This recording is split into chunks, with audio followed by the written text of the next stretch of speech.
नमस्कार. आपण या व्हिडिओमध्ये काय बोलणार आहोत? खरंच सर्व मुलींना शिक्षण फ्री मिळणार आहे का?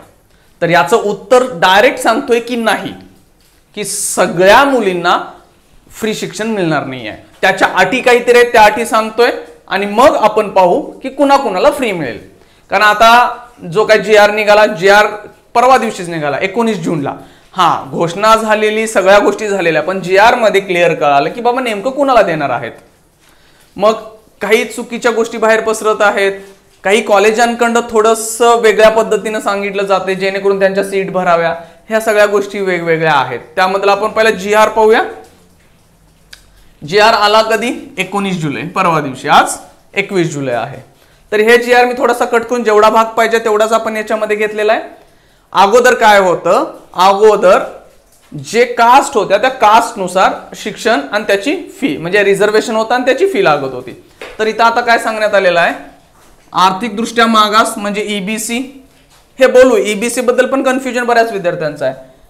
EWS आणि नवीन मराठा जे आहेत SEBC, ह्या आणि इतर मागासवर्गीय म्हणजे OBC. यांना काय होतं? शिक्षणामध्ये 50% सवलत. आता 50% पूर्ण फीच्या सवलत नव्हती, ट्युशन फीच्या 50%. हा आणि एक गोष्ट लक्षात ठेवण्याची गरज आहे. हे बोलूया आपण पुढे काय असतंय. त्या सगळ्या मुलींना, आता इथं बघा, मुलींना होतं त्या अगोदर, मुलं आणि मुलींना 50% होते. आता त्या सगळ्या मुलींना काय मिळणार आहे? 100% ट्युशन फी आणि परीक्षा फी मध्ये. आता परीक्षा फी काय खूप मोठी नसते, ते सोडून द्या विषय. ट्युशन फी मध्ये 100% सवलत मिळणार आहे. मग ठीक आहे. मग म्हणणार बाकीच्या कास्टचं काय? बघू. आता काय आलं? EBC, EWS, SEBC आणि OBCच्या मुलींना अगोदर 50% सवलत होती, ती 100% झाली. आता थोडंसं पाहूया आपण की नेमकं आहे काय. याच्या अगोदर काय होतं? SC कास्ट असेल, ST असेल, NT असेल, ह्यांना काय 100% होतं. 100% ट्युशन फी म्हणतोय मी. ठीक आहे. आता काय केलं? EBC, EWS, SEBC आणि OBC. कारण इतक्याच राहिलं. आता इतक्याच मुली राहिल्या, कारण हे उरलेल्या सगळ्या मुली ह्या कास्टमध्ये येत होत्या. मग ह्या मुली शिल्लक राहिल्या, यांना आपण 100% ट्युशन फी मध्ये ट्युशन फी माफ केली आणि एक्झाम फी असेल तर. ओके, म्हणजे सगळ्या कास्ट कव्हर झाल्या. ठीक आहे. SC, ST, NT ला ऑलरेडी होतं, ह्या कास्टना नव्हतं. ही कास्ट आता नवीन आली. ठीक आहे, नवीन आली SEBC, मराठा जे काय आहेत त्यांची. मग मिळणार कुणाला नाही हे पहिला लक्षात घेऊया आपण. मिळणार कुणाला नाही? जे ओपन मध्ये येतात. आता तुम्ही म्हणणार EBC ओपन मध्येच येतं की? EBC पण ओपन मध्ये येतं, पण EBC ची अट काय आहे? 8 लाखांपेक्षा खाली इन्कम पाहिजे. इन्कम काय पाहिजे? 8 लाखांपेक्षा कमी पाहिजे तुमचा. ठीक आहे. 8 लाखांपेक्षा खाली इन्कम असेल तर तुम्ही EBC ला जाऊ शकता. म्हणजे ओपन असाल तर तुम्ही EBC मध्ये बसत असाल तर तुम्हाला 100% सवलत मिळणार. मुलींना, फक्त मुलींना. हे मुलींबद्दल चाललंय. ओपन असाल आणि इन्कम जर 8 लाखांपेक्षा जास्त असेल तर फी मध्ये माफी मिळणार नाही आहे. No concession. कन्सेशन नसणार आहे. तुम्हाला जी काय फी सरकारनं भरायला लागले, म्हणजे त्या कॉलेजची फी आहे ती भरावी लागणार. हे पहिला पॉइंट. अजून आहे त्यात गोष्टी, म्हणजे समजून घ्या. SC, ST, NT ह्यांचं काही फरक पडत नाही. ह्यांना जी काय 100% सवलत आधी होती आता पण आहे. उरलेले जे काय होत्या EBC, EWS, SEBC, OBC ह्यांची 50% आधी होती, आता 100% झाली. जी ओपन विद्यार्थी EBC मध्ये येतात, इकॉनॉमिकली बॅकवर्ड क्लास, म्हणजे ज्यांचा इन्कम 8 लाखांपेक्षा खाली आहे, त्यांना 100% फी मध्ये सवलत आहे. ओपन आहेत पण इन्कम 8 लाखांपेक्षा जास्त आहे, त्यांना कुठलीही सवलत नाही. जी पूर्ण फी होती भरायची आहे. मुली असू देत, मुलं असू देत. मुलांचं तर काय बदललेलंच नाही आहे. मुलींचं ओपन मध्ये 8 लाखांपेक्षा जास्त इन्कम असेल तर तो राहणार. पुढे जाऊन आता तुम्ही म्हणणार हे झालं, पुढे अजून कोण येतंय?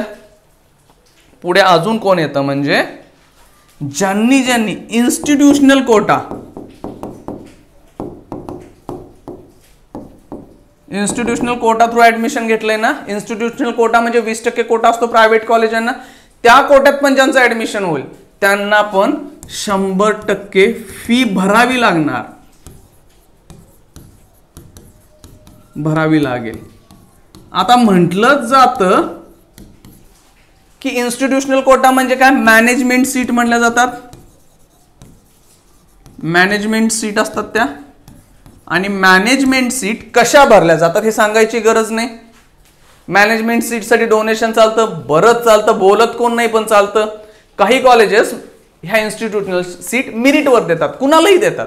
आता ते का देतात, ठीक आहे, हां, एक दोन खूप चांगली कॉलेज आहेत, खूप चांगल्या रेप्युटेड संस्था आहेत, ते म्हणतात इन्स्टिट्यूशनल आमच्या सीट आहेत ना, आम्ही मेरिटनच देणार, 1 रुपया पण घेणार नाही.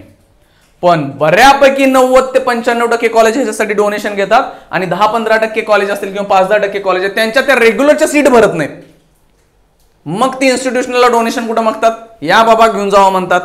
मग ह्या 2 कंडिशनमध्ये इन्स्टिट्यूशनल सीट, आणि खूप चांगले रेप्युटेड इन्स्टिट्यूट आहेत की बाबा ते खूप चांगल्या समाज सुधारकांनी काढलेले आहेत, त्यांचे आजही विचार त्याच्याशी स्टिक आहेत की इन्स्टिट्यूशनल त्यांचा जो काय कोटा आहे तो फक्त मेरिटनच भरला जाईल. पण अशा खूप 1-2% संस्था आहेत किंवा जी कॉलेजेस आहेत, ठीक आहे. मग तुम्ही इन्स्टिट्यूशनला डोनेशन देऊन घेतलाय किंवा काही देऊन फुकट घेतलाय, काय माहित नाही तुम्ही कसं घेतलाय, तरी पण तुम्हाला 100% फी भरावी लागणार. तिथं फी माफ होत नाही.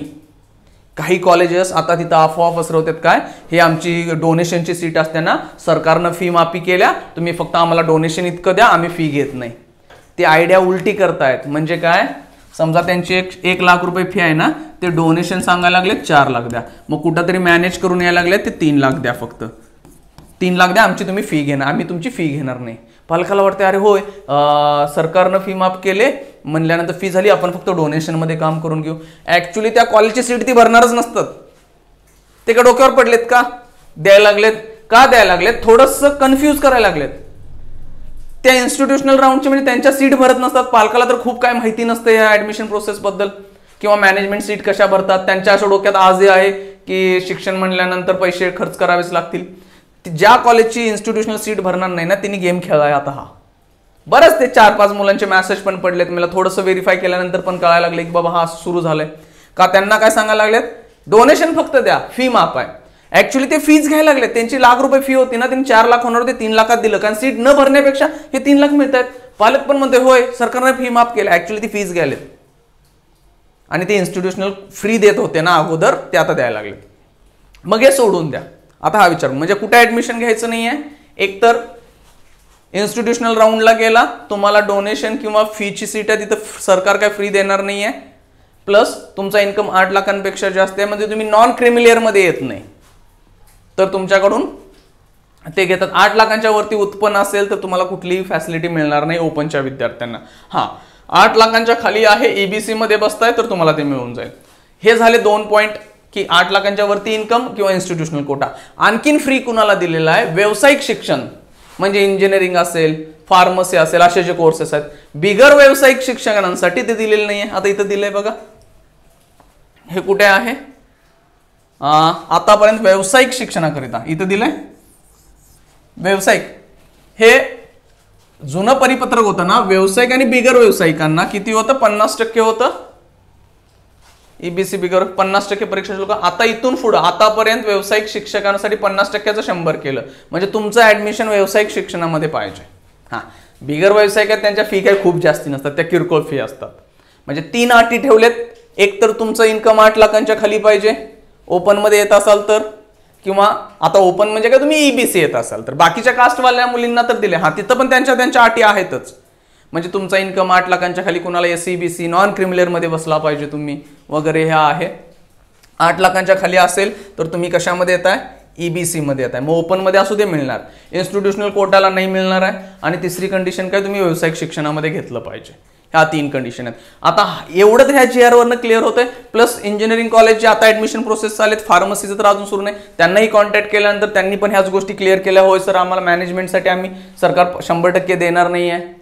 प्लस जे ओपन मध्ये येतात आणि ज्यांचा इन्कम 8 लाखांच्या वरती आहे त्यांना पण ते मिळणार नाहीये.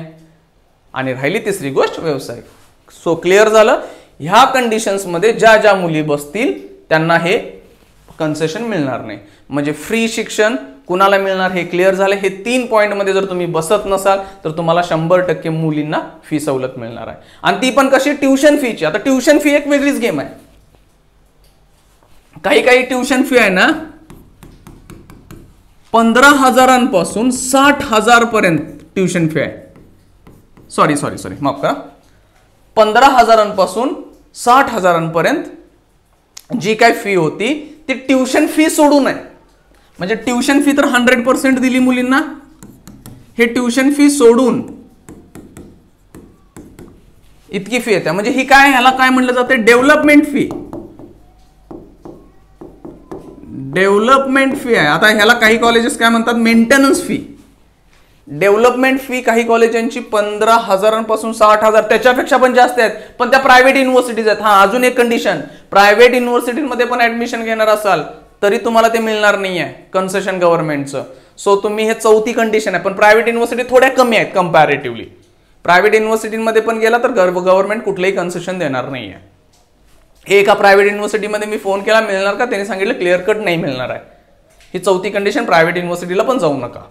हा, जाणार असालच, तुमच्याकडे डाऊट आहे, परत तुम्ही ह्या गोष्टी मी जे 4 पॉईंट सांगितलेत त्यांनी तिथं कन्फर्म करा आणि त्यांच्याकडून विचारून चौकशी करून घ्या. नाहीतर उद्या ते काय सांगतात, नाही तो आधी दिलेलं फ्री पण आता सरकारनं JR बदलला. हे सरकारवर फोडून मोकळे होतात. सरकार काय करत नाही, सरकारचं JR क्लिअर कट असतं. ती कॉलेजेस काय ते फसवायसाठी पहिला एक 10,000 भरा, 5,000 करा, फी माफ होणार आहे आणि मग एक 2-3 महिन्यांनी सांगतात की सरकारनं JR मध्ये आता थोडीशी तरतूद केले, बदल केले. कारण का, सगळं ते सरकारवर फोडणार आणि मुलांच्याकडनं पैसे घेणार. त्यामुळे क्लिअर करून घ्या अगोदर. ह्या 4 पॉईंट मध्ये तुम्ही बसताय तर तुम्ही तिथं विचारा. आणि लेखी देत असेल तर बिंदास कागदावर सही शिक्का घ्या. कारण इन्स्टिट्यूशन राऊंडला नाही आहे, हे माझ्याकडे बघितलेत, मेसेज पण आलेत. ओके, पुन्हा डेव्हलपमेंट फी आहे ती तुम्हाला सगळी भरावी लागेल. मग काही कॉलेजांची 15,000 60,000 त्याच्यापेक्षा पुढे आहे. 1-2 गव्हर्नमेंट कॉलेज पण आहेत, त्यांची डेव्हलपमेंट फी आणि बाकीच्या फी म्हणून 53,000 पर्यंत चाललेत. आता सरकारी कॉलेज आहे, 53,000 डेव्हलपमेंट फी, लॉजिक नाही पटत आहे मला, पण जाऊ दे, आता काय बोलत नाही आपण त्याच्यावर. म्हणजे TFWS वाल्यांची फी इतकी होती बघा, 50,000 ते 53,000. ओळखीमधले कॉलेजेस आहेत, आपल्या गव्हर्नमेंटची कॉलेजेस आहेत. सो ट्युशन फी तुम्हाला 100% माफ होईल. उरलेली डेव्हलपमेंट फी वगैरे जे असेल ती पण बघून घ्या किती आहे आणि ती तुम्हाला भरावी लागणार. ओके, झाल्यात गोष्टी क्लिअर थोड्याफार. जर डाऊट असेल तर मेसेज करा, तुम्हाला त्याचा रिप्लाय आपण नेहमीप्रमाणे देतोयच. आणखीन तुम्हाला जे काही इश्यूज आहेत त्याच्याबद्दल, फी बद्दल, त्या कॉलेजमध्ये ऍडमिशन घ्यायच्या अगोदर सगळं कन्फर्म करून घ्या. हे 4 पॉईंट तर मी सांगितलेत. अजून काय काय गोष्टी कळतील, गव्हर्नमेंटकडे एक्झॅक्ट सर्क्युलर त्या कॉलेजांना येणार की कुणाकुणाची फी घ्यायची नाही, काय करायचं त्यावेळी आपण आणि परत एकदा बोलू याच्यावर. ओके, चला, ठीक आहे, थँक्यू.